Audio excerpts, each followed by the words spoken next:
At 75, I've discovered something more valuable than money, more precious than gold, a full, uninterrupted night of sleep. And let me tell you, it's the real currency of aging well. When you're young, sleep feels like a nuisance, something that gets in the way of late-night plans, work deadlines, or time scrolling through your phone. You cut corners, brag about how little rest you need, and convince yourself that energy drinks can replace real rest. But the older I get, the more I realize sleep isn't a luxury, it's a foundation. In my 30s and 40s, I chased success, raised a family, and lived life on fast forward. Sleep was always the first thing sacrificed. Even in my 50s and early 60s, I shrugged off rest, thinking I could power through. But now, at 75, everything's changed.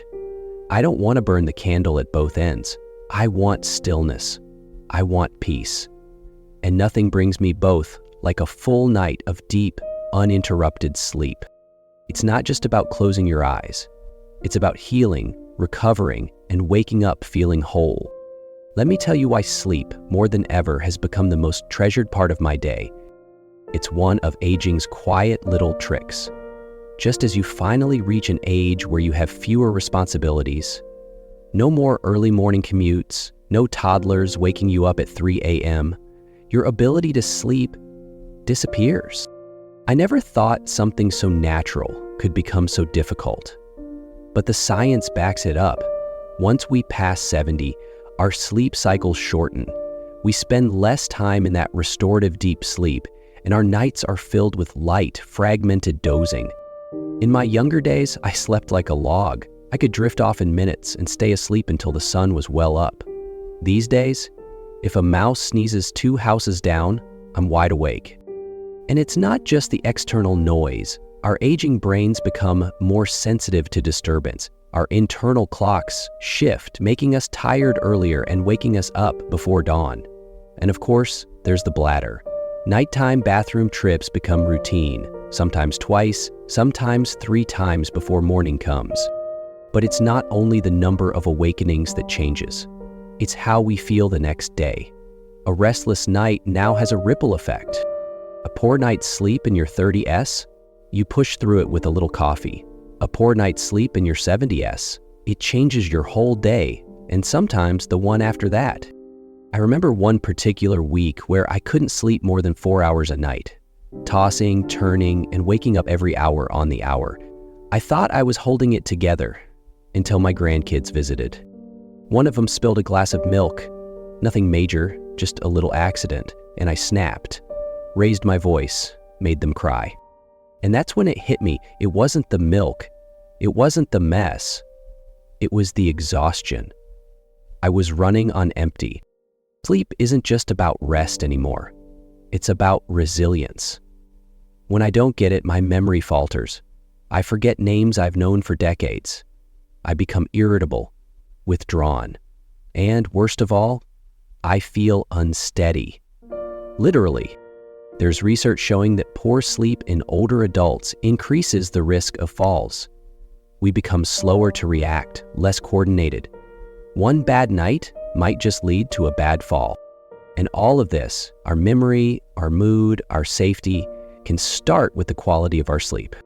But sometimes, all you can do is laugh at the absurdity of it all. Just last week, I nodded off while reading a book to my great-granddaughter. Mid-sentence, she giggled and nudged me and we both cracked up. It's humbling and oddly comforting, knowing your body's telling you, hey, you need this. I even saw a clip online of a gentleman about my age who fell asleep during his birthday toast, head bobbing, glass still in hand, snoring gently while everyone else kept singing. It was hilarious. But behind the laughter, I saw myself. I felt it. So yes, the sleep struggle is real, but it's not hopeless. Just understanding that our bodies change, that our sleep isn't broken, it's different, can ease the frustration. It's not about chasing the perfect 8 hours anymore. It's about finding peace in rest, however it comes. And maybe most importantly, it's about learning how to work with your body instead of against it. Because when you finally understand what's changing and why, you can begin to reclaim those sacred hours of rest. In the next part, I'll share the simple habits and nighttime rituals that helped me go from tossing and turning to waking up refreshed. Because while sleep may be harder to come by in our 70s, it's not out of reach. Once I understood why sleep becomes more fragile as we age, I stopped blaming myself and started making small changes that transformed my nights. I began treating sleep not as something that should just happen, but as something I needed to nurture. Like a garden, it needs the right environment, care, and rhythm. These changes didn't require fancy gadgets or expensive supplements, just a little intention. Let's start with the place where sleep actually happens, the bedroom. I used to think a few extra pillows and a firm mattress were all I needed, but after countless restless nights, I realized my sleep environment wasn't helping me. It was hurting me. So I made some simple changes. Blackout curtains, total game changer. I didn't realize how much ambient light, street lamps, moonlight, even the glow from a nearby nightlight was affecting my rest. Once I shut it all out, my body seemed to relax faster. Darkness tells the brain it's time. Cooler room temperature, around 65 degrees Fahrenheit to be exact. I read that our body temperature naturally drops as we prepare for sleep, so lowering the thermostat actually helps your body fall asleep faster. Now, I fall asleep easier and stay asleep longer without tossing the blankets off and pulling them back on all night. No TV in the bedroom. This one was hard. I used to fall asleep to the sounds of an old sitcom rerun, but I learned that even when your eyes are closed, your brain still registers that flickering light and sound. Now I reserve my bed for only two things: sleep and rest. Your bed is for sleep, I remind myself, not Netflix marathons. These tweaks didn't just improve the quantity of my sleep, they deepened the quality. Of course, even the perfect bedroom setup won't help if your mind is running a marathon at 10 p.m. I used to lie in bed replaying conversations, worrying about doctor visits, bills, or whether I remembered to lock the back door. My mind wouldn't shut off, and my body followed suit. So I created a gentle, simple, wind-down ritual.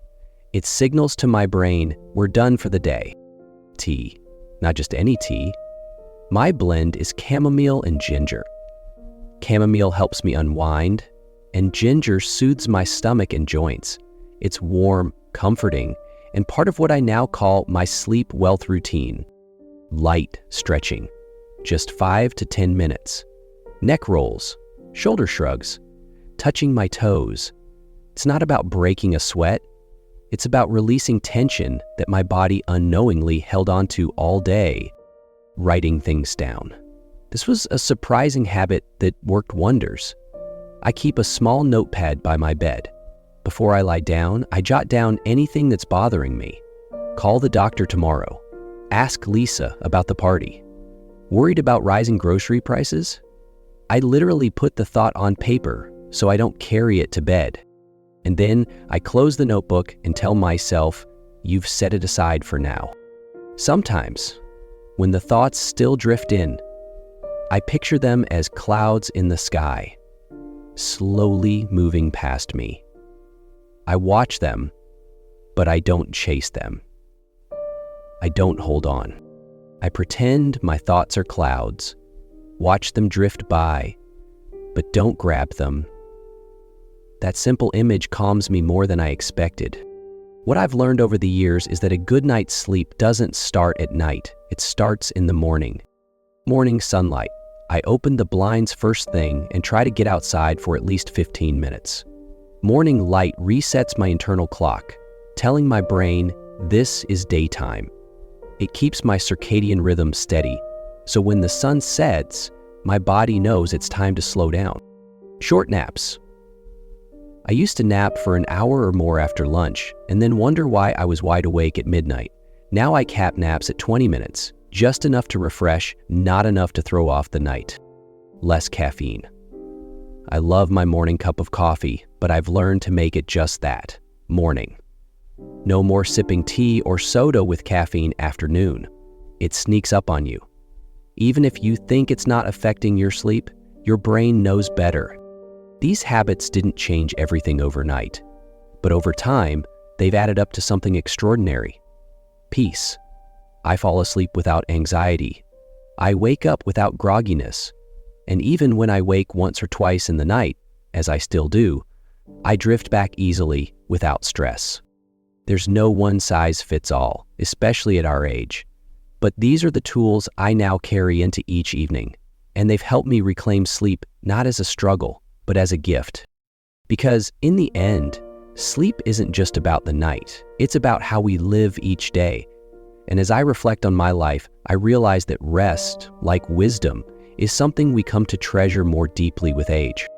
Next, I'd like to share a personal letter I've written to my younger self, a reminder of what really matters and what I wish I'd known all along. If I could go back and have a quiet conversation with my 60-year-old self, I'd sit her down gently, hand her a cup of tea, and say, "You're going to need to rethink everything you know about sleep." Because for years, I clung to myths that only made things harder.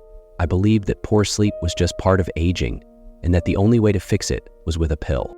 But let's talk about that. Like many older adults, I tried sleep aids. Over-the-counter, tablets, prescriptions, even herbal supplements. Some worked, for a while, but most left me groggy, foggy, or even unsteady the next morning. I once stumbled over a rug and nearly fell. Why? Because my reflexes were dulled from a sleep medication I'd taken the night before.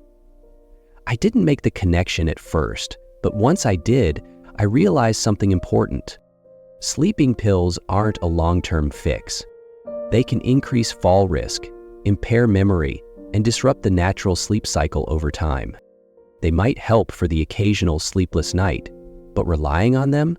That's like putting a bandage on a deeper wound. What helped more, what truly changed things, was patience and the belief that I could gently train myself back into better sleep. It took time, but I got there. For a long while, I thought, well, this is just how it is now. I'm old. I'll never sleep like I used to.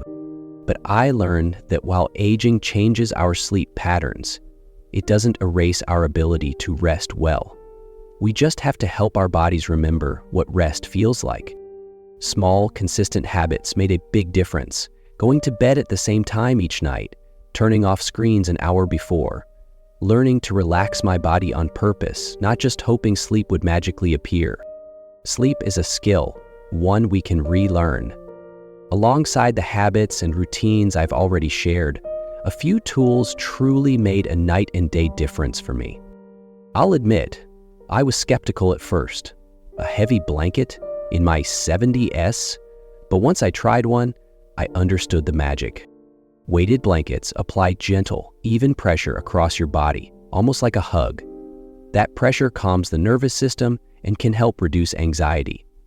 I didn't even realize how tense I'd become at bedtime until I felt that tension melt away under the comforting weight of that blanket. Now I can't imagine sleeping without it. It's like having a gentle hand on your shoulder all night long. It tells your body you're safe, you can rest now. If there's one purchase I recommend to friends over 70, it's a good quality weighted blanket. Just make sure it's not too heavy. Aim for 5 to 10% of your body weight. The other thing that saved my sleep? A little white noise machine that lives on my nightstand. I've tried fans, music, even silence, but nothing worked like the soft sounds of rainfall and distant birds. My machine plays a gentle rainforest loop, nothing loud, just enough to cover up the creaks of the house and the distant sounds of traffic. My grandkids call it Grandma's Jungle. They giggle every time they hear it, but they also know not to touch it. It's part of my sacred nighttime routine. White noise doesn't just mask sound. It gives your brain something neutral to focus on. It lulls you into stillness, and when I wake up in the middle of the night, that steady sound is still there, wrapping me in a sense of calm until I drift back off. What I've come to realize is that sleep at this age isn't something you chase.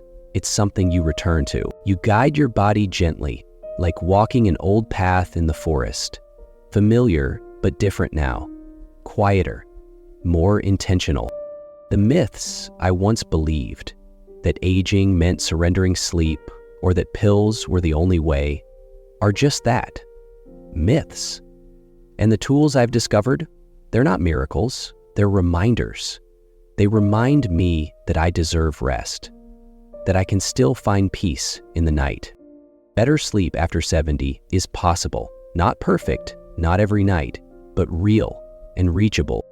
And when I do get that full healing rest, when I wake up without pain, without fog, I feel something no amount of money ever gave me: clarity, gratitude, and energy for the day ahead. And maybe that's the biggest gift of all. Because now, as I look back across the years, I realize that the things I used to chase, status, speed, success, have slowly been replaced by the things that truly matter. In the final part of this journey, I'd like to offer a short letter to my younger self, one shaped by everything sleep has taught me and what it means to grow older with grace. We often talk about sleep like it's only about the night, about drifting off, staying asleep, and waking up. But what I didn't fully grasp until recently is this: a good night's sleep doesn't end at sunrise. It reshapes your entire day. The changes were small at first. I didn't wake up groggy. I didn't dread the climb out of bed. But over time, I realized that getting consistent, quality sleep was doing something deeper. It was giving me back parts of myself I thought were long gone. For years, I'd been the grandma who watched from the couch. I told myself it was enough to be there, to wave, to smile, to cheer from a distance while my grandkids ran circles around the backyard. But in truth, I missed joining in. I missed the feeling of movement, of laughter bubbling up from within, not just from across the room. Once I started sleeping better, everything changed. I had more energy, real energy, the kind that doesn't need to be chased with coffee or faked with a smile. I could get up and go outside. I could run a few steps. I could laugh and mean it, without the shadow of fatigue dulling the moment. Now I play with my grandkids instead of watching from the couch. Those moments are priceless. They aren't loud or flashy, but they're vivid, and they wouldn't be possible without sleep that actually restores me. I used to joke that my keys had legs. I'd find them in the fridge, under a book, in the laundry basket, anywhere except where I left them. But behind the joke was a real fear. Am I losing my memory? Is this how it starts? What surprised me was how much of that forgetfulness was connected to poor sleep. When your brain doesn't cycle through deep sleep and REM, it doesn't get to consolidate memories the way it should. That means the things you just thought, read, or said vanish. After improving my sleep habits, something amazing started happening. I could think more clearly. I remembered names. I finished sentences. I started writing in my journal again, and I could follow the thread of thought from beginning to end. I finally stopped losing my keys, or at least I lose them less. It's not perfect, but it's better. And when you're in your 70s, better is beautiful. There was a time when waking up at 3 a.m. felt like failure. I'd lie there staring at the ceiling, frustrated, my mind racing with everything I couldn't control. I'd count the hours I had left before sunrise. I'd worry, will I be too tired tomorrow? Why can't I just sleep through the night? Now, when I wake at 3 a.m., it's different. Instead of panic, I feel peace. I take a deep breath and listen to the quiet hum of the house. I let the stillness wash over me like a warm tide. And more often than not, I gently drift back to sleep without resistance.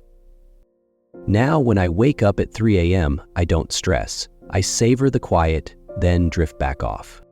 It's a mindset shift, one that comes from knowing I've done the work, built the habits, honored the routine, respected the rest. That confidence creates calm, and that calm becomes its own kind of wealth. When I began prioritizing sleep, I thought I was just trying to feel a little less tired. I never imagined I was about to unlock a deeper, brighter version of my everyday life. I'm more present in conversations. I'm more patient with others and with myself. I'm less reactive, more thoughtful. And perhaps most importantly, I feel hopeful again. There's a sense of rhythm now, a flow to my days that didn't exist before.